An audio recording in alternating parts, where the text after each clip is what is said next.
delivering the dish on nutrition one bite at a time. We are Foodology Radio. Join us Tuesdays at noon for an exciting blend of nutrition expert panel discussions on the most hot-button food issues and trends of the day. Tune in to hear the facts on nutrition, receive dietary tips, have us answer your own personal food questions, and much more. That's Tuesdays at noon on 88.1 FM 22 West Radio.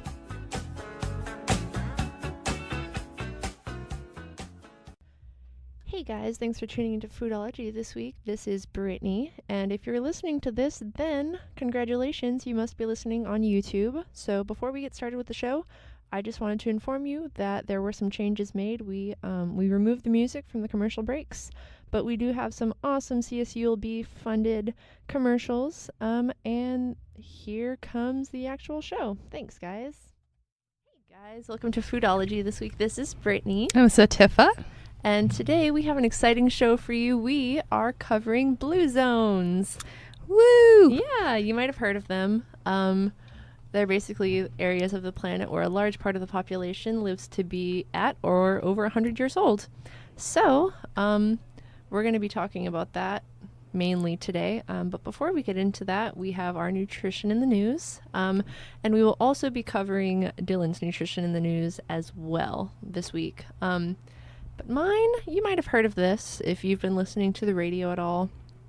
McDonald's is changing the Happy Meal. They're trying to make it much healthier by the year 2022, which that's in like 4 years. Yeah, it's pretty soon. Yeah, yes it is. So a lot of these changes, we basically see it coming in the form of portion sizes. So like reduced portion sizes, especially with French fries. So they're calling them not just small fries anymore, but a kitty portion of fries. So it's going to be smaller than the small fry. We also see, and this is where it gets a little bit risky, they're taking the cheeseburger off the Happy Meal menu. It's no longer available. Oh my gosh. I know. There are going to be some people that are very unhappy with that. They're already reaching out to McDonald's and saying, hey, you can't limit our options. These are our children. And our children want cheeseburgers. Right. Here in the States, some of the changes that I heard were they were reducing the sugar in the chocolate milk. So they're trying to get that sugar down. They also reduced the fries, as I said, and they're going to try to introduce just less calorie dense meals, basically. However, there are also some changes going on around the globe. So, for example, in France, this was not on the Happy Meal, but it was their regular just menu. They have veggie burgers in France. And the the article I was looking at, they were basically saying, why don't we have veggie burgers in the States at all? We are a huge consumer of McDonald's. And what they were basically saying is it's customer driven. So because people were asking for vegetarian options in France, they came out with this veggie burger that was specifically designed for France. Some other changes to the French McDonald's menu are more vegetables and different vegetables. They didn't mention which ones. I would hope that it would be like green beans or something. I love those. Some other changes happening in Australia to the menu there. Let's see, but in terms of like specific nutrient facts, here in the States, what they're trying to do is limit the meals, the meal options to under 600 calories, with less than 10% of those calories coming from saturated fat. So just kind of doing a small dietary analysis of this. Basically, you don't want too many of your calories coming from that saturated fat. You'd rather have it from carbohydrates. Again, that's kind of what we want most of, small bits of protein. We could have it polyunsaturated, monounsaturated. Exactly. Mm-hmm. And then no more than 650 milligrams of sodium. So reducing that sodium, which is good. The thing that I'm wondering is, what are they replacing the burger with? I mean, it's awesome that they want to move to a healthier menu, but I kind of get why people are a little bit mad, because they're like, okay, well then what are we going to have? And is it going to taste as good? So I can see how there's that back and forth debate. Absolutely. Mm-hmm. Maybe we can get the veggie patties. Perhaps we can. Let's lobby, Atifa. Yes, veggie burgers. So then, actually looking at Dylan's nutrition in the news, now his was actually really interesting. It comes out of a study from Quebec, where it followed 2,000 little Quebecois children who were born between 1997 and 1998, so just out of our age bracket. Mm-hmm. Darn it. But what the study was basically seeking to find is dietary patterns with children who watch TV often. And what they basically found with this study was that children who were raised in front of the television for more hours each day had poorer dietary choices by the age of 13, and they had a higher BMI, and they were less engaged in school. So if we're kind of looking at this as like a cause and effect sort of thing, this does make sense. So the more we eat in front of the television, it's what we like to call mindless eating in our program. That's just to say you're not really focusing on what you eat, especially as children. That's important, you know? Children love colorful foods and different textures. So if your child is sitting in front of the television eating, odds are they're probably watching that SpongeBob episode and not really focusing on their carrots too much. So they'll eat more. Yeah, that does make sense, because instead of them focusing on, okay, well, food is a way for me to get the nutrients I need, and it's for me to sit down and eat a meal, rather it's just something to not think about. So exactly, overeating. Exactly. He also had a great quote here that said, rewarding distraction and low mental effort via entertainment will later influence a young person's commitment to school and perseverance in their studies. And just let that sink in for a minute. That was such a great quote here. Yeah. So basically, the less you're promoting kids to have mental stimulation, there's a ripple effect of that, you know? So it makes sense. Yeah. Great. And one thing that has been found is people that have higher levels of education and are more focused on being intellectual tend to, in their lifespan, eat healthier. So I could absolutely see why that would be. So it's interesting. Excellent. And then what I found was a really interesting study that they recently did. So researchers at the Johns Hopkins Bloomberg School of Public Health, they looked at individuals from Nepal in particular. And what they did was they tried to find, they looked to see if there was a connection between hearing loss and early childhood nutritional implications. So what they did find was that when people were undernourished as kids, and that includes stunted growth, that includes just overall being thinner, so that's long-term malnutrition or short-term malnutrition, it increased by 2 times the likelihood of them having hearing loss as an adult. My goodness. So usually when I think of nutrition, we don't think of hearing loss and it affecting our hearing. Exactly. But it actually directly implicates that, hey, there is that as a factor. Oh my goodness. Yeah. And the other really cool thing is they said it's not even just during childhood. It looks to be even in the womb.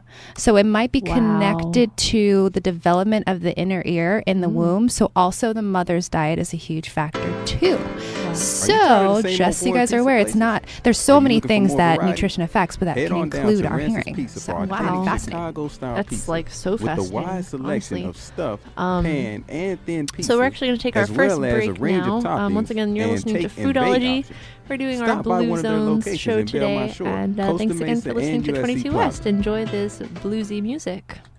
Welcome back to Foodology Radio today. Today we are talking about blue zones, areas where people are living to over 100 and why that is. Yeah. So first, Brittany's got some great info to get us into what the blue zones are. Yes, exactly. So you might have heard of this before, the blue zones. They're talked about quite often, but what I was kind of curious about is what classifies an area as a blue zone, because we have like entire countries where the population lives to be older. You guys might have seen like those population pyramids with age that show, you know, how many centurions you have, how many teenagers, etc. But it's actually, they do have to meet some kind of specific qualifications. But basically what we see, according to online dictionary here, the Collins Dictionary, is they're saying that the blue zones are basically demographic regions in the world where people commonly live active lives past the age of 100 years.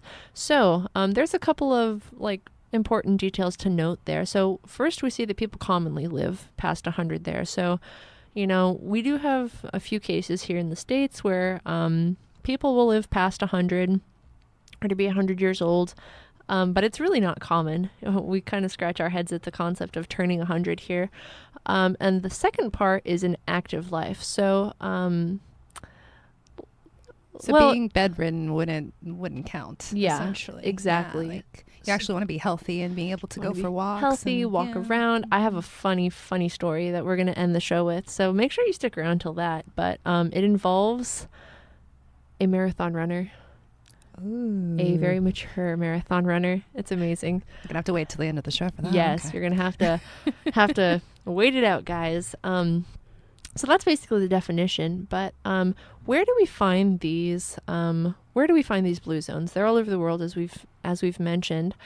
But did you know we actually have a blue zone here in the States? I didn't know that. Here in California, I was surprised and I was delighted to find out that we have been graced with a blue zone. So here in Loma Linda, California, a couple of things to note about this community is they're a Seventh-day Adventist community for the most part. So a large amount of that population does belong to the Seventh-day Adventist religion. So what we kind of see there is we're just going to dive right in right now and kind of start talking about dietary habits. But what is important to note is the blue zone.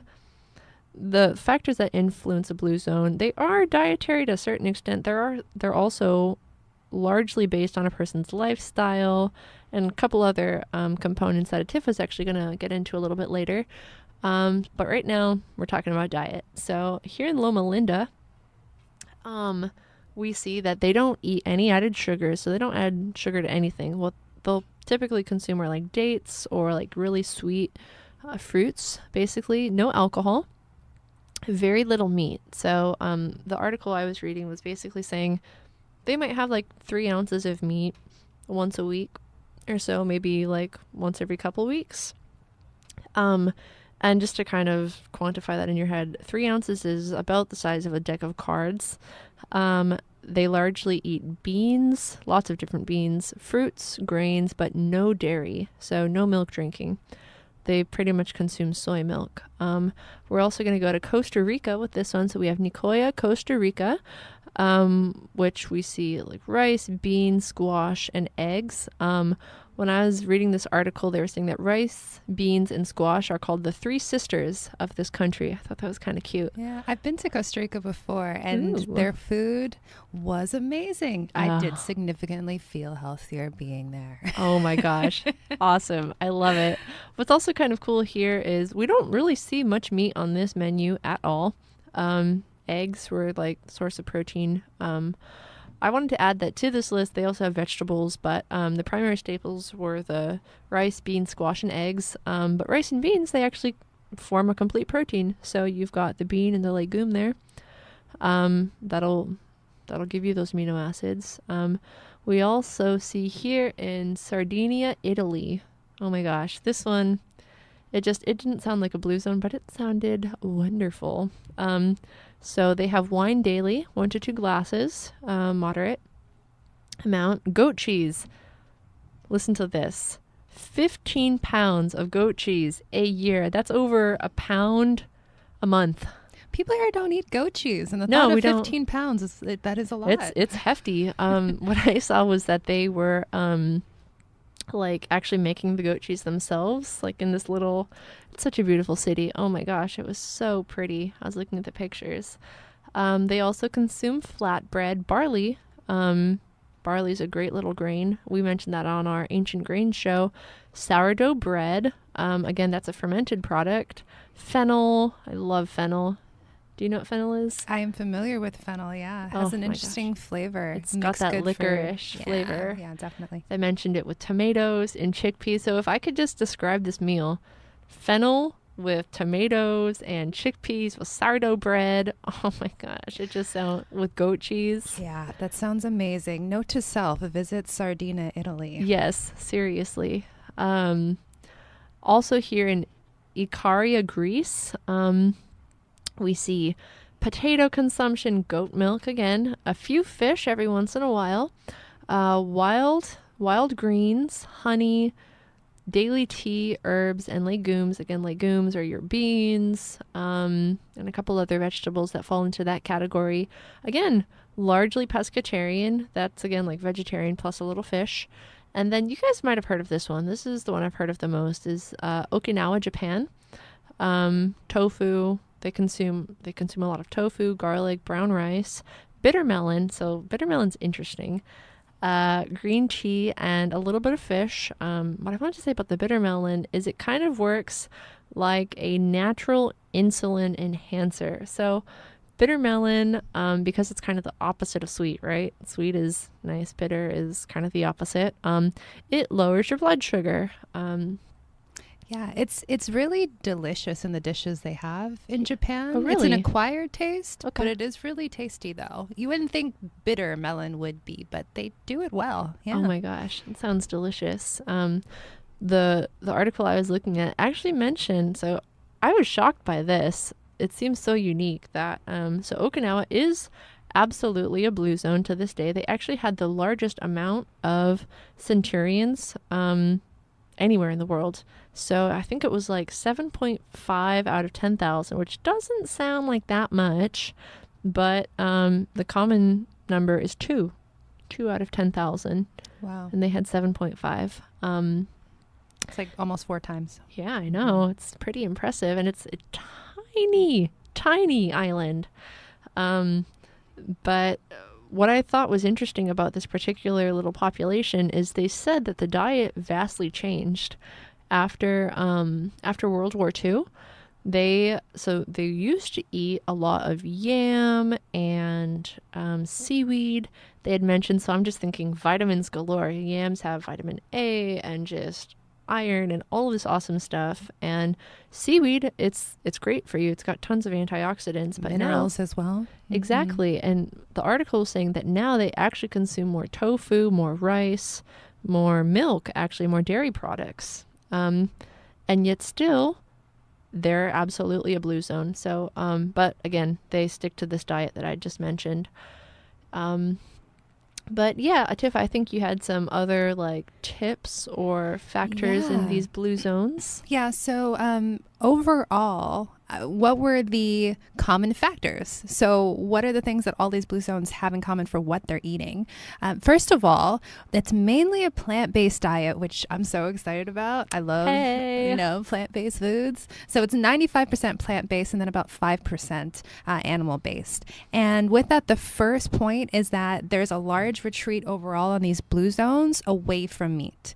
And for the protein source that they are using or the meat source that they are using, sometimes it would be fish, if anything. So it's not like they're going to red meat or even chicken. Most of the time it's just, choosing fish a couple times a week. The other thing too, one thing I will make note of though with fish is be aware of the fact that, of course with our oceans, they are getting more contaminated. The recommendation is to make sure you don't have it too often, but with centurions, they are having it on average about 3 times a week or less, somewhere around there. The other thing too, a lot of these blue zones are eliminating dairy. So when they do have dairy, it's usually goat, which is interesting. That's not something we see in the U.S. It's true. Yeah. But I could get used to it. The best cheese I've ever had was sheep cheese. Sheep milk, yeah. Yeah, and I've had goat cheese before. It's delicious. It's so softer, good. Softer, creamier. I think the challenge here is it tends to be more expensive. That's generally it does. the Maybe thing that we comes up should here. pay a visit to to Greece or Italy. Yeah, or find us a goat farmer. Hey.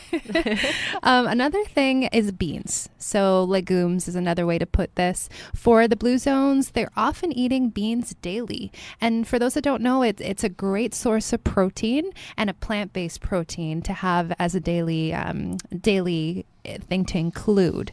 Another thing is slashing sugar.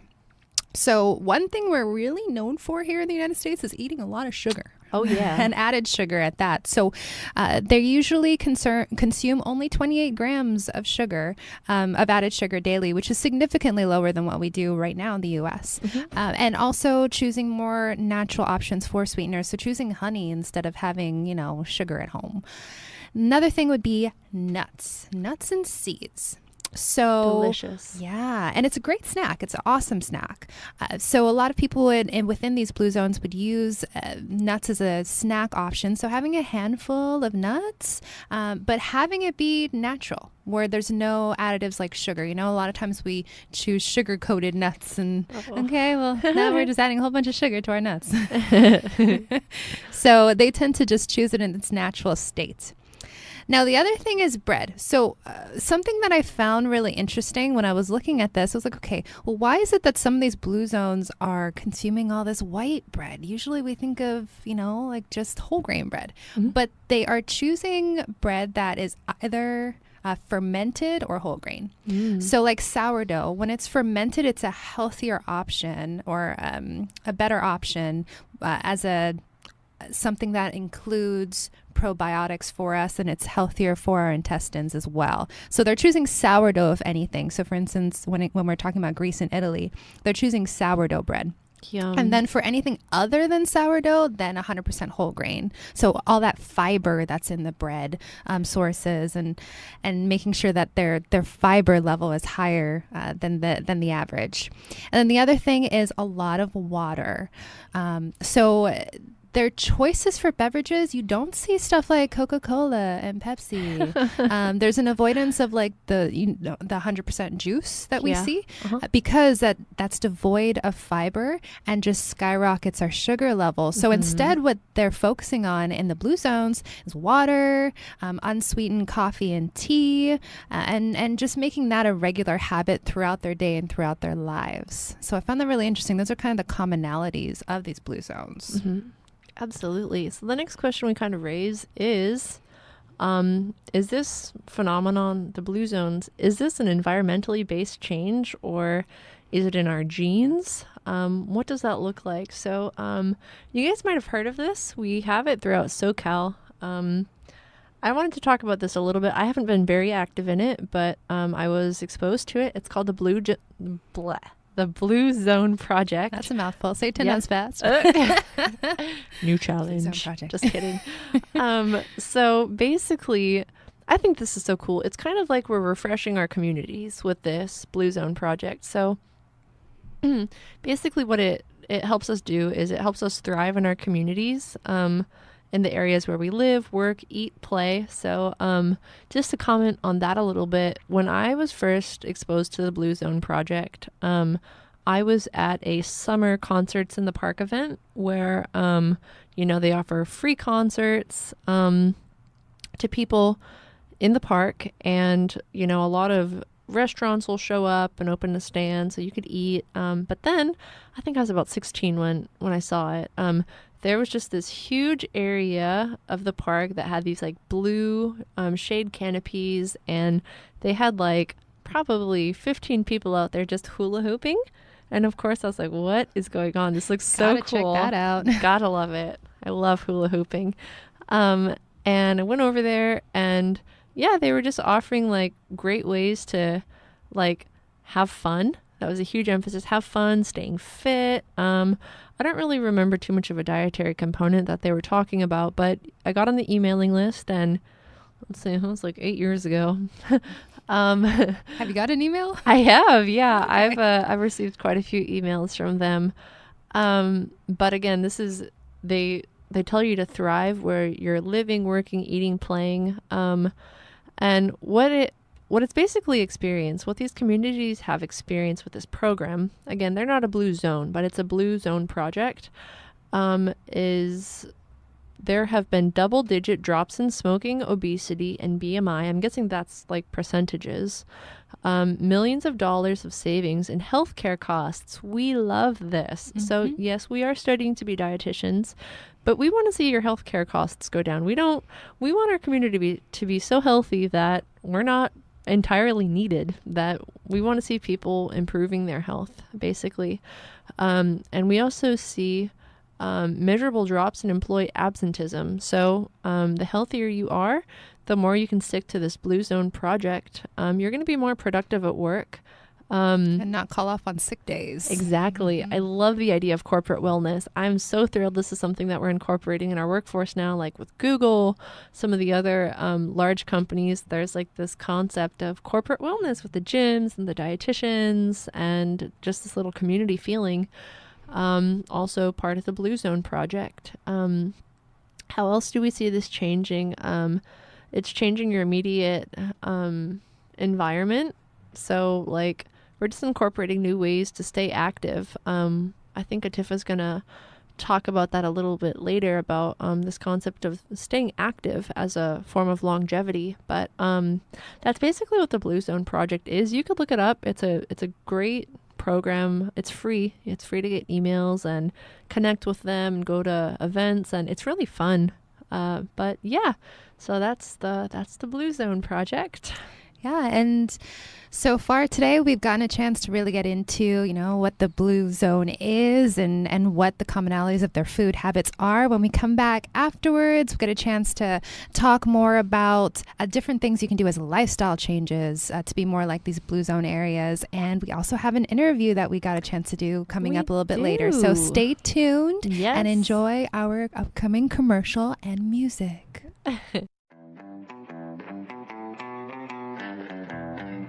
Got a crazy craving for chicken? El Pollo Loco in the USU has you covered when you're crazy for chicken. Stop in and spice up your day with El Pollo Loco.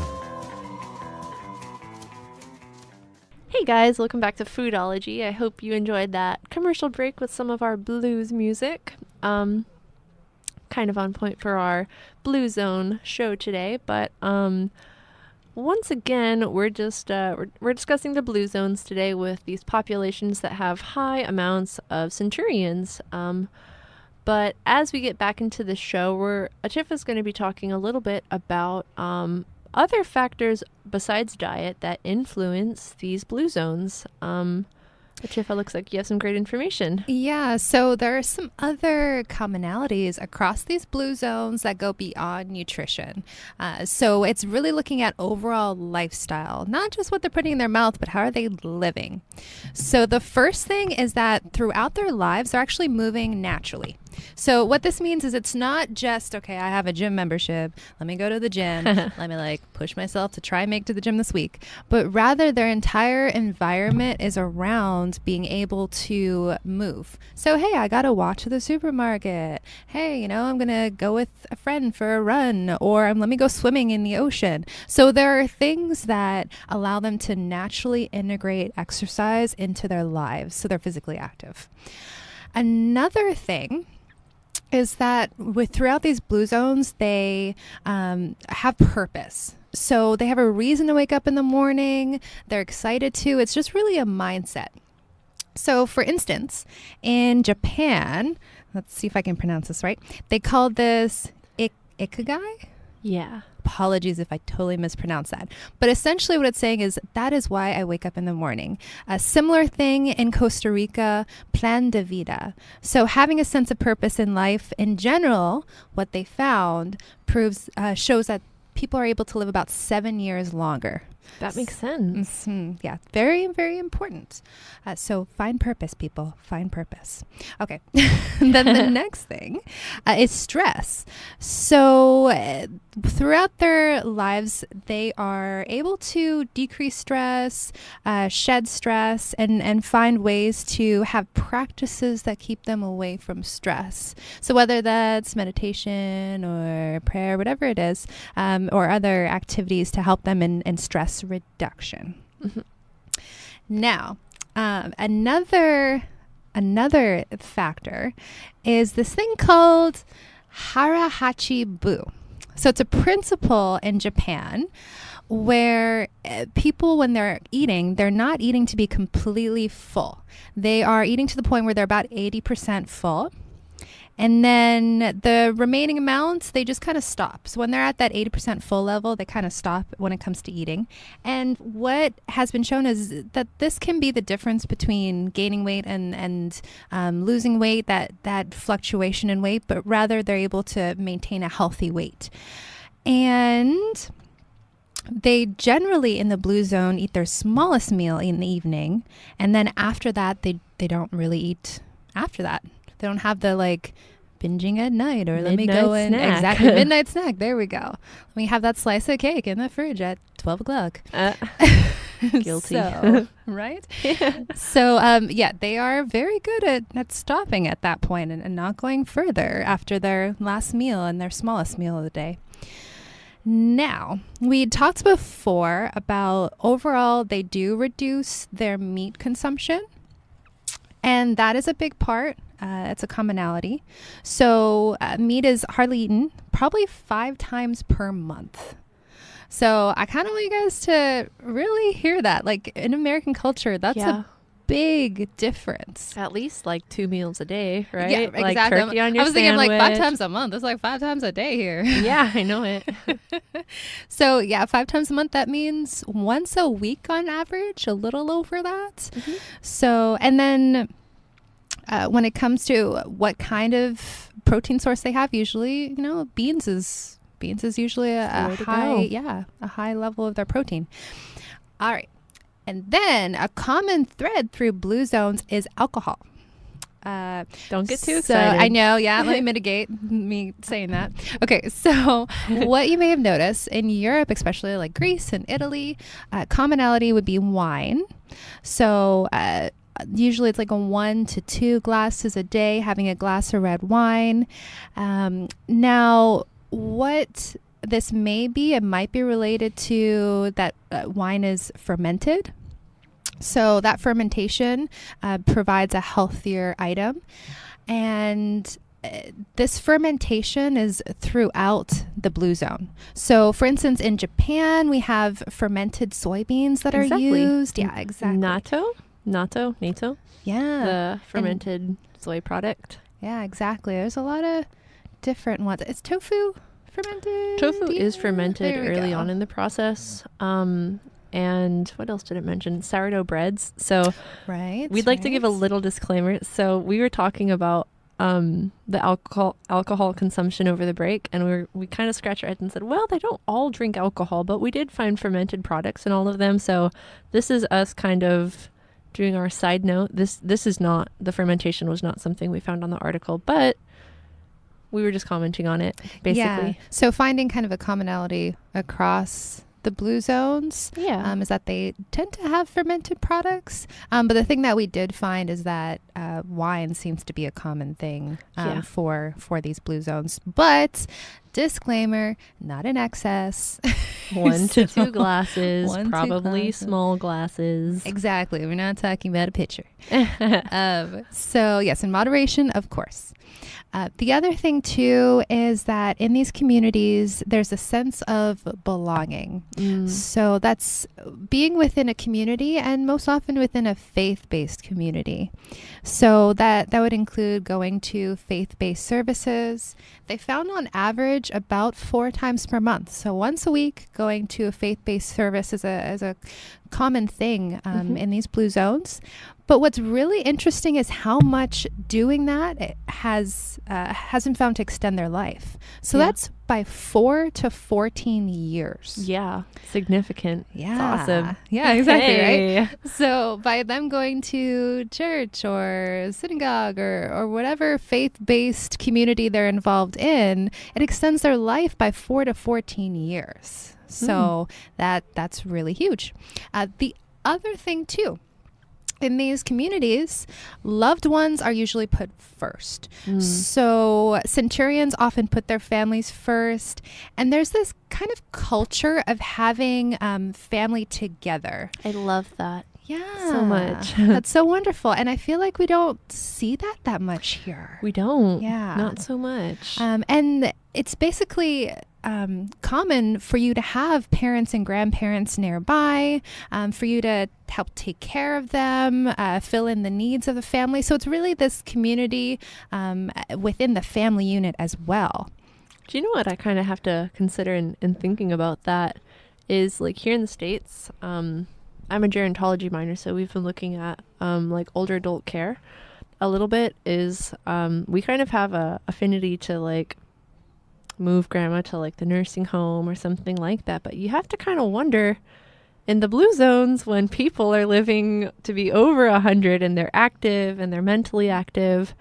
I wonder what those retirement communities look like, if retirement communities exist in blue zones. Well, what I've noticed just from my own observation with other cultures, for instance, in Asian cultures, most of the time it's your family that takes in the older individuals. Exactly. You don't send them off to a retirement community. Instead, you actually, have it as, hey, they took care of us when we were younger. Now we're going to take care of them now that they're older. I love it. That is wonderful. Yeah. And along the lines of putting loved ones first, the other thing is committing to a life partner. So being with someone long term can actually add 3 years of life to a person.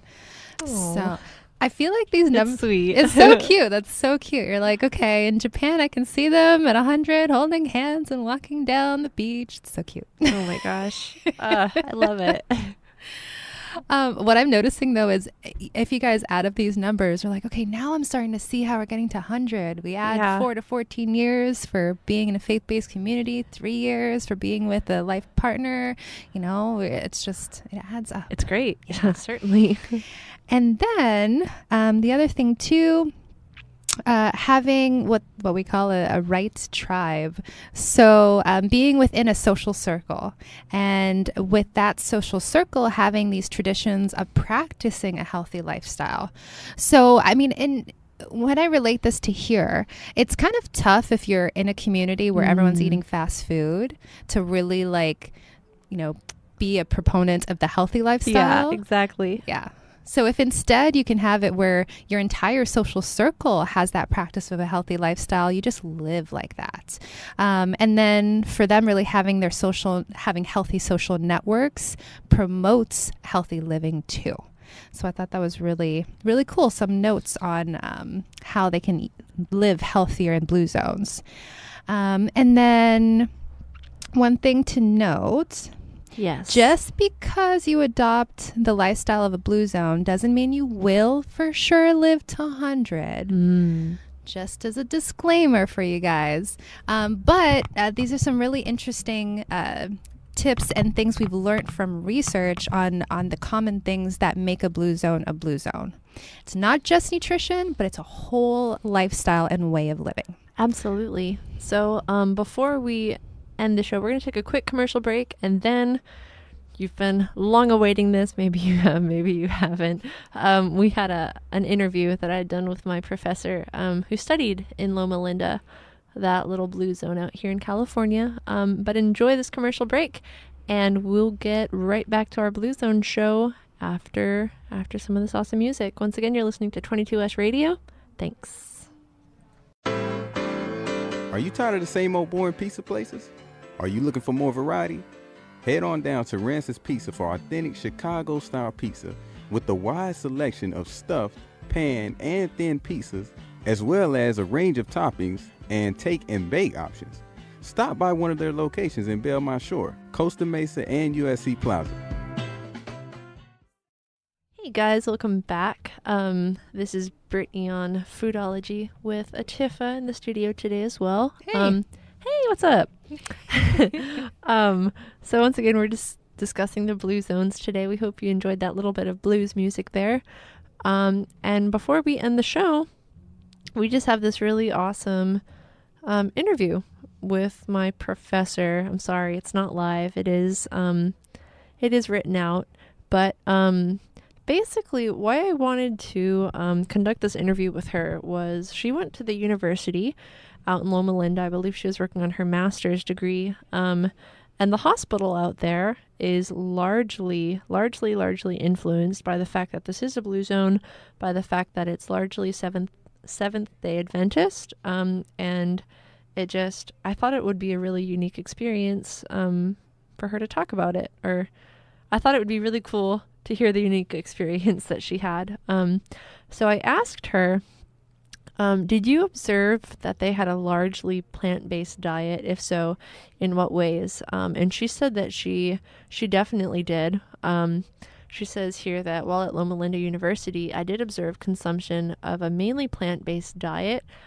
She said the university and hospital were mainly plant-based. So that's interesting. Could you imagine if you were listening to the show from Cal State Long Beach, if almost all of our restaurants like the Nugget or the Post, if they were plant-based restaurants? I think that would be so cool. Yeah, so I had a professor who is familiar with Loma Linda, and this was exactly what she'd said as well, is that it's plant-based, but it's based on what the demand is. So because the community is mainly Seventh-day Adventists, the demand in that area is for plant-based. So that's why the hospital seems to cater to that. So that's pretty cool. Absolutely. Let's see what else. A lot of like the values of this religion, they're based on staying healthy. And they found benefits for this plant-based diet. Also, the medical center, they preferentially offered like vegetarian or vegan meals unless they were otherwise requested by the patient. It kind of seems like in other areas that are largely meat eating, we see the opposite. So like you have the meat meals unless you are vegetarian and you request a different vegetarian meal. Also, she was mentioning that this is basically all what she was saying. There's an emphasis on other lifestyle and dietary restrictions. So like no smoking, no alcohol consumption, that would contribute to their great health and longevity. I think it's really interesting to see a whole kind of community reflect these values. So like, I go surfing a lot in Manhattan Beach, and I know that it's a very healthy neighborhood. From like, just you always see people running. There's tons of juicing stores everywhere. Like it's just, you kind of get the feeling like, oh, there's a lot of healthy people here. And like there they have a law where it's illegal to smoke in the city of Manhattan Beach. But I just think that that's such a little drop in the bucket compared to like a whole city here that's focused around those ideals. Yeah, it's really interesting. Yeah. Another question I asked her was about how in blue zones people just incorporate daily exercise movement into their, like, it's just part of their day. I know Achifa had mentioned earlier that like a lot of times in our culture as like college students or just in America in general, we're like, okay, I gotta hit the gym, gotta burn some calories. And it's very much like it's an event to stay healthy. Like, you know, it's not like, oh, going to the gym, it's just part of my daily routine. Maybe it is, but like it seems like this is my physical exercise set apart for the day. Or a New Year's resolution. Exactly. Oh, goodness. But what I liked is that it's just incorporated in their day. So my professor, Lisa McDermott, she said that she observed that a lot of the residents at her college, that they had a very high degree of emphasis on physical activity. So there were always people at the gym and running outside. Again, it's just kind of like part of their life. A lot of students walked to school if they were close enough. Many of the Seventh-day Adventists are still known to be very physically active at age 65 or older. And this is the funny story. So they were doing research at the university, and they had an age range of people that they were looking for. And the cutoff was at 65. And she's saying here that so many of, like, a lot of people who came to sign up for the study had to be turned away because they're healthy and happy as can be at the age of 70. And some of them are like even over the age of 70. They're just running marathons, running races, just a regular part of their of their being. And like, I do know people who are, I do know a man named Gene, my friend from Manhattan Beach, who's like 99. He's right on the cusp of being 100, and he just runs all the time everywhere. Like, oh my gosh, you'll that's just see, amazing. I know it, but I'm laughing here at this study, or at my teacher's experience, because like there were a handful of people that are just running marathons. It's like, yeah, you know, that's hilarious, because right now they're actually redefining what it is to be old. Like, yeah, you're not old at 65. No way. Like, Not even 70, over 70. Like, yeah, they've actually, I was reading that they've actually redefined what it is to be old. So now middle-aged goes up to, I believe it was either 65 or 70. So wow. Yeah. So it's not so much that 50 is old anymore. You can still be running around and going on adventures and Yes. changing the world at 50 years old or 70 years I love old. it so much.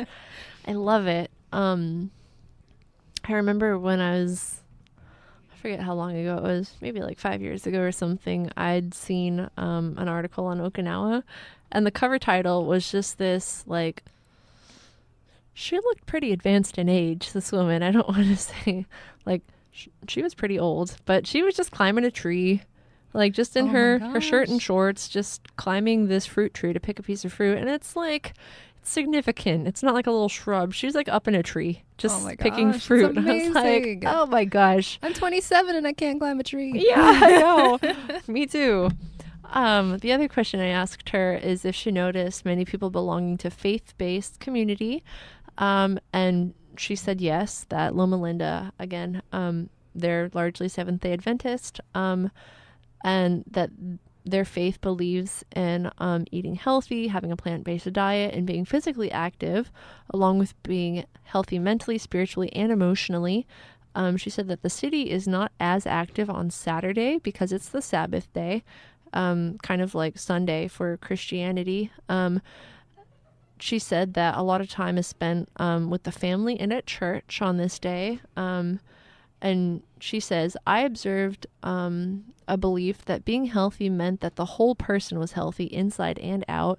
And there was an emphasis on taking time to reduce stress and just enjoy the day.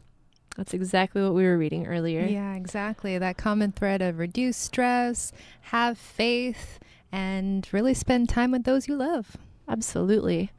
And then the final question I asked her was just about any comments or experiences that she had. And she just said that she really enjoyed her time spent at Loma Linda University. She was studying to enter the health profession. And she just feels that the information she learned there was invaluable. I'm sure that probably includes in class as well as, being part of the community. She said she appreciated how healthy and physically active the people were. She said she was grateful for the number of people she met there who were over the age of 65 and were still living life that was full of fun, value, and good health. Again, the value is like that ikigai, that reason for waking up in the morning. Seeing them gave me hope that people can live long without all the burden of preventable diseases. It also reassured me in the desire to help others through health and nutrition. Loma Linda is such a pleasant community. I'm glad for all the opportunities I had while in Loma Linda. I think that so just personifies a blue zone, it's not necessarily about like focus on health, but it's like just a general sense of well-being. I think it's just such a beautiful picture to paint. Yeah.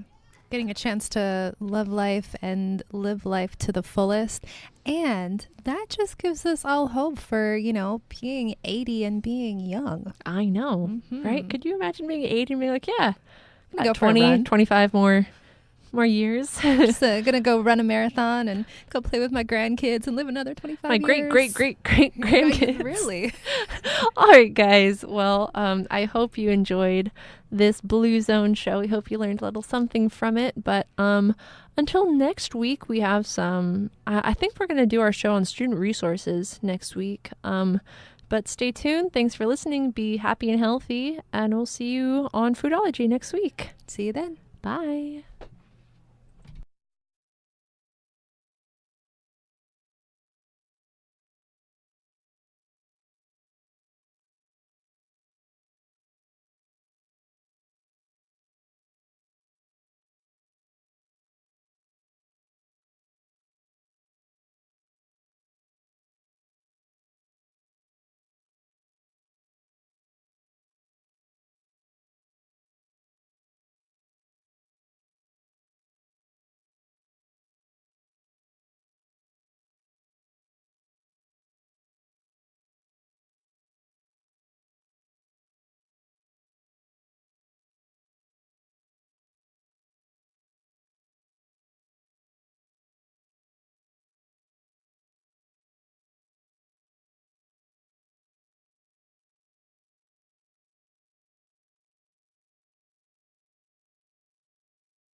Students, are you looking for some free and exciting entertainment and prizes? All Long Beach State athletic games are free for all current students with a valid ID, and you can win prizes for just showing up. Check out longbeachstate.com/students for all of the details. Go Beach!